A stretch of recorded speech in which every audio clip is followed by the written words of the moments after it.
दिवसीय भारत दौरे पर आई हुई हैं शेख हसीना, जो कि बांग्लादेश की प्रधानमंत्री हैं। तो जो प्रतिनिधिमंडल उनके साथ आया है और भारत का जो प्रतिनिधिमंडल है, उनके बीच ये वार्ता हो रही है। उसकी तस्वीरें आप देख सकते हैं कि विदेश मंत्री एस जयशंकर बैठे हैं,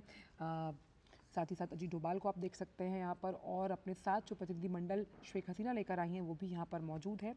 भारत में 2 दिवसीय दौरा है शेख हसीना का। उस लिहाज से हम मान सकते हैं कि आज का दिन काफ़ी अहम है। पड़ोसी प्रथम नीति के प्रमुख घटक के तौर पर बांग्लादेश को हम लगातार देख रहे हैं, और कनेक्टिविटी, ऊर्जा, संपर्क और साथ ही साथ कैसे दोनों देशों के जो प्रगाढ़ रिश्ते हैं, ख़ास तौर पर आर्थिक तौर पर उन्हें कितनी मजबूती मिलेगी, इस जो प्रतिनिधि मंडल की वार्ता है उसके बाद जो MOUs एक्सचेंज होंगे हम उसमें समझ पाएंगे। तो आज का दिन भारत और बांग्लादेश के रिश्तों के लिए बेहद ख़ास माना जा रहा है, और दोनों देशों के जो रिश्ते हैं, हमने अभी पिछले 10 साल का एक इतिहास आपके सामने भी रखा था कि कई ऐसे अहम समझौते हैं जो लगातार दोनों देशों के रिश्तों को मजबूती प्रदान करते आए हैं। भारत और बांग्लादेश के बीच कनेक्टिविटी में सुधार को लेकर कई कदम उठाए गए, और जिसमें प्रमुख जब हम कदमों की बात करते हैं तो कैसे कनेक्टिविटी बढ़ाई जाएगी रेल के ज़रिए, साथ ही साथ जल मार्गों के ज़रिए, उसका जिक्र भी लगातार हम सुबह से आपसे कर ही रहे हैं। और कूटनीतिक लिहाज से भी कैसे जो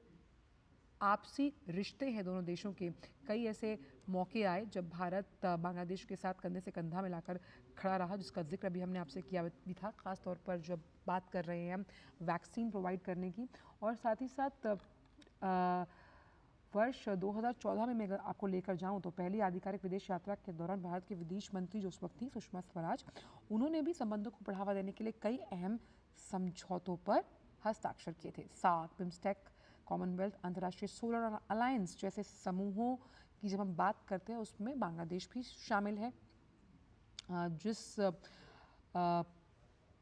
फैसिलिटेटर के तौर पर भारत को मल्टीलैटरल फोरम्स में देखा जाता है, उसमें भारत इन तमाम देशों को साथ लेकर चलने की बात करता है। दोनों प्रधानमंत्रियों ने बांग्लादेश में 70,000 से उन्नत जो कुक स्टोव है उसकी स्थापना की। जलवायु परिवर्तन के लिए भारत ने करीबन 5 करोड़ से ज़्यादा रुपए का जो अनुदान सहायता है उसको लेकर भी लगातार बांग्लादेश का साथ दिया है, और प्रधानमंत्री मोदी ने विभिन्न विकास परियोजनाओं के लिए बांग्लादेश को $2 बिलियन अमेरिकी डॉलर की दूसरी ऋण सहायता की भी घोषणा की थी, जो उन तक पहुंचा है। और हम ये बात मानकर चलते हैं कि किस तरह से